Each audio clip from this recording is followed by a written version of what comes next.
Jurassic Park hoy en día es considerada un clásico, por lo menos la primera película. Algunos pueden debatir que algunas de las secuelas son buenas, pero yo creo que si le preguntamos a los más jóvenes, yo creo que la mayoría te dirá que es una franquicia entretenida, pero más bien mediocre. Pero cuando salió la primera película bajo la dirección de Steven Spielberg, todo el mundo sabía que iba a ser un éxito. En parte porque Steven Spielberg ya era muy valorado dentro de la industria, tenía en su haber E.T., Tiburón, Indiana Jones y tantas otras películas que ya habían generado una tremenda impresión en el mundo del cine. Entonces se sabía que era una apuesta segura cuando este director decidió traer a los dinosaurios al mundo real, en una historia que obviamente cautivó a las audiencias y que tuvo muchísimo éxito por ser revolucionaria en cuanto a efectos especiales, por su historia y obviamente por la magia de Spielberg, que de hecho esa es mi tesis central en esta película. El éxito de Jurassic Park se debe principalmente a que este director trata este film no solo como una película de aventuras, sino como una película de terror. Y tiene muchísimo sentido cuando entre en más detalle en esta película.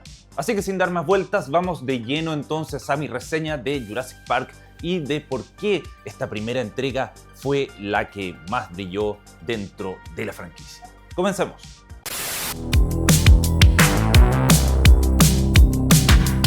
Cuando alguien nombra Jurassic Park, inmediatamente todos pensamos en dinosaurios, efectos especiales revolucionarios y la inolvidable banda sonora de John Williams. Como fan de los dinosaurios vi esta película en el cine cuando se estrenó, y como toda la sala que me acompañaba, de inmediato quedé impactado, pegado a mi asiento. Desde entonces la he visto muchísimas veces y sin duda alguna puedo confirmar que el verdadero secreto del éxito de este film, en comparación con las secuelas de Jurassic World por ejemplo, no solo yace en sus efectos ni en sus carismáticos personajes, sino que en el terror y en el suspenso. Obvio dirán algunos, pero en el momento de su estreno se sintió la magia de Steven Spielberg, quien conoce a la perfección ambos conceptos. Esto porque usó tanto el terror como el suspenso en el clásico Tiburón. En el film del escualo asesino, Spielberg no podía mostrar al mismísimo tiburón, debido a que este sufrió un desperfecto mecánico. El director, urgido y contra el tiempo, decidió modificar el film para ocultar a la criatura. ¿Cómo? Haciendo tomas del mar, dándonos el punto de vista del tiburón a través del lente, mostrando su aleta superior y por supuesto con la increíble banda sonora de John Williams. El resultado fue un éxito, generando angustia, tensión, suspenso y un efecto de terror muchísimo más impresionante. Esto porque el ser humano tiene terror a lo desconocido y rellena esos espacios de misterio con su propia imaginación o sus propias pesadillas. Si bien en Tiburón el suspenso se debió a un desperfecto con el tiburón mecánico, problema que Spielberg supo sortear y convertirlo en una ventaja, en Jurassic Park el uso del suspenso es absolutamente intencional, dirigida exactamente igual que una película de terror. Antes de que aparezca el primer dinosaurio en pantalla, Spielberg ya logró que estemos incómodos, porque la película comienza con una muerte. No vemos al Velociraptor completo, solo vemos su ojo y algunos close-ups, pero sí lo vemos actuar, con violencia e intensidad. Sentimos entonces la desesperación del guardia que es arrastrado hacia la oscuridad mientras todos intentan rescatarlo, atacando a la criatura, pero sus esfuerzos son en vano. Dime que esa no es una introducción digna de una película de terror. Piensa en Halloween o Viernes 13 o en la misma Tiburón. Todas tienen escenas de ataques al inicio del film. Es una escena lograda exactamente igual que el ataque de un monstruo en una película de horror. Sin duda alguna, uno de los grandes aciertos de la película es que se demora bastante en mostrar a los dinosaurios. Sí, en la primera escena nos dan una probada de cómo serán los dinosaurios, pero no es sino al minuto 10 cuando vemos por primera vez al brachiosaurio y otros dinosaurios a la distancia. Pero ojo, son todos dinosaurios vegetarianos, y más que terror nos causan admiración. En las películas modernas no mostrar a las criaturas de inmediato parece normal, pero en una época donde cualquier blockbuster mostraría criaturas gigantes durante los primeros 5 minutos, Spielberg decide hacer todo lo contrario. Spielberg se toma su tiempo y nos muestra primero cómo se hicieron los dinosaurios. Nos muestra entonces una cría de Velociraptor, pero esta llega a ser incluso tierna. Luego nos muestra la jaula de los Velociraptor adultos y nos muestra fuera de cámara cómo estos atacan. Así, el misterio persiste. Luego Spielberg nos hace esperar aún más en un almuerzo donde se nos presenta el debate y el dilema moral de la creación de estas criaturas. Después el director nos introduce a los niños del film y finalmente comienza el recorrido. Este en realidad es un fracaso, ya que no ven ningún dinosaurio con excepción del Triceratops, otro vegetariano. Esta es una de mis secuencias favoritas solo porque este tipo de dinosaurio es de mis favoritos. Mención honrosa al tremendo equipo de efectos prácticos que realizó esta escena, simplemente notable. Pero entonces llega la tormenta, Nedry pone en funcionamiento su plan para robar los embriones y los autos se detienen frente a la jaula del tiranosaurio en plena oscuridad. La secuencia siguiente es brillante. Primero escuchamos el sonido a la distancia, vemos el vaso con las ondas del agua agitándose, nos damos cuenta que ya no está la cabra que le habían ofrecido al tiranosaurio. Esta cae estrepitosamente al techo de uno de los autos y ahí está, la mano del tiranosaurio tocando la reja eléctrica, dándonos a entender que puede cruzar a su antojo. Finalmente vemos su cara mientras engulle violentamente a la cabra.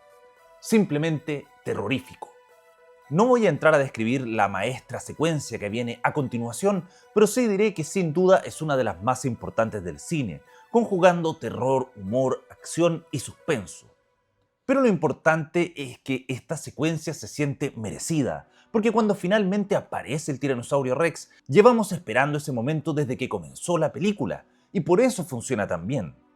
Esta forma de hacer cine me recuerda mucho a la técnica que Alfred Hitchcock llamaba la bomba bajo la mesa. Hitchcock decía que si una bomba explota de repente, el público se asusta unos segundos. Pero si el espectador sabe que la bomba está bajo la mesa mientras los personajes conversan sin darse cuenta, la tensión puede durar varios minutos. Eso ocurre constantemente en Jurassic Park. Nosotros sabemos que el T-Rex está cerca. Vemos el agua vibrando, escuchamos los pasos y los personajes todavía creen que están bajo control, hasta que sucede lo inevitable. Spielberg estira esa secuencia de suspenso hasta un punto casi insoportable y luego explota. Otro ejemplo brillante ocurre con los Velociraptors. Hasta el momento no los hemos visto, solo conocemos su reputación, que su cuidador habla de ellos como si fueran inteligentes asesinos seriales. Los trabajadores les tienen miedo, sabemos que cazan en grupo y que prueban las rejas buscando puntos débiles. Cuando finalmente los vemos, ya les tenemos miedo sin haber hecho prácticamente nada. Eso es construir un monstruo. Y hablando de monstruos, Spielberg tomó muchísimas decisiones propias del cine de horror. Hay planos subjetivos desde la perspectiva de los dinosaurios, pasillos oscuros, niños escondidos, respiraciones, silencios, puertas que se cierran lentamente, linternas, reflejos y mucho más. Incluso la cocina donde los niños escapan de los velociraptores está filmada como si fuera una película slasher. Los depredadores avanzan lentamente mientras las víctimas buscan cualquier lugar para esconderse. No es casualidad que esa secuencia siga funcionando más de 30 años después. Ahora hablemos de los efectos especiales, porque sí, siguen siendo impresionantes hasta el día de hoy. Y esto se debe a que la mayoría de los dinosaurios no son digitales, sino prácticos. Stan Winston creó enormes animatronics de tamaño real que podían respirar, mover los ojos, abrir la mandíbula y contraer los músculos del cuello. Un trabajo realmente monumental. El tiranosaurio Rex medía alrededor de 6 metros de alto y pesaba varias toneladas. Muchos creen que Jurassic Park revolucionó el CGI, los efectos especiales, y es verdad, lo hizo, pero la decisión más inteligente fue no depender completamente de él. Industrial Light and Magic, quienes fueron los encargados, realizaron apenas unas pocas decenas de planos digitales. La mayoría del tiempo vemos dinosaurios mecánicos, efectos prácticos y muchísimo trabajo de sonido. Esa mezcla hace que la película siga viéndose sorprendentemente moderna. En cambio, muchas películas hechas 20 años después ya lucen envejecidas por abusar del computador. Otro aspecto del que poco se habla es el sonido. Por ejemplo, los rugidos del T-Rex no pertenecen a un solo animal. Son una mezcla de elefantes, tigres, caimanes, perros, pingüinos e incluso una cría de elefante. The T-Rex, you take, what is that? That's a lion, but pitched down. This is an alligator, but the key to this thing was this. So the cute baby elephant, it's got personality. Find a way to kind of put them together. Los Velociraptors, por otra parte, incorporan sonidos de delfines, morsas, grullas y tortugas apareándose. The Raptor recorded baby dolphins. They wanted to give it low frequency. This is a walrus. So then again, you add that to the scream. Nada fue dejado al azar, o como diría John Hammond, no repararon en gastos. Y aunque todos recordamos la aventura de la película, Jurassic Park también habla de la arrogancia humana. John Hammond cree que puede controlar la naturaleza únicamente porque tiene suficiente dinero. Los científicos creen que pueden dominar la genética, el parque promete seguridad absoluta, pero la película insiste una y otra vez en la misma idea. La naturaleza siempre encuentra una forma de huir al control. Una frase que Ian Malcolm resume perfectamente cuando dice que la vida encuentra el camino. Life finds a way. Quizá por eso Jurassic Park sigue funcionando 30 años después, no solo porque tenga dinosaurios ni porque revolucionó los efectos especiales, sino porque Spielberg hizo algo mucho más difícil. Construyó una película donde el asombro y el terror conviven en perfecta armonía. Primero nos hace sentir como niños viendo un brachiosaurio por primera vez, y minutos después nos recuerda que esos mismos animales fueron los depredadores más letales que alguna vez caminaron sobre la Tierra. Muy pocas películas logran equilibrar esas dos emociones con tanta naturalidad, y por eso para mí Jurassic Park no solo es una de las mejores películas de dinosaurios de la historia, es una de las mejores películas de terror disfrazadas de aventura que se ha hecho jamás. Y bueno, cuéntenme, ¿ustedes opinan igual? ¿Qué recuerdos tienen de Jurassic Park? ¿Les parece que esta película los traumó cuando niños o simplemente fue una película más ligera de aventura? ¿Se traumatizaron con escenas un poco sangrientas como el fallecimiento, por ejemplo, del abogado o con el brazo del programador que cae encima de nuestra protagonista? Cuéntenme en los comentarios qué les parece esta apreciación, si tiene sentido lo que estoy diciendo y si podrían considerar esta película realmente como una película de terror. A mi parecer, sí tiene muchos de los elementos para considerarla una, al igual que Tiburón, a pesar de que estén en contextos de aventura. Y bueno, eso ha sido todo por hoy. No olviden que si les gustan las reseñas de cine, más detalles, análisis, mi canal está lleno de reseñas de ese estilo y les voy a dejar acá abajo, de hecho, una lista con mis mejores reseñas. No olviden seguirme en redes sociales, soy Nacho Recomienda en todas partes y nos estaremos viendo en una nueva oportunidad. Que estén muy bien.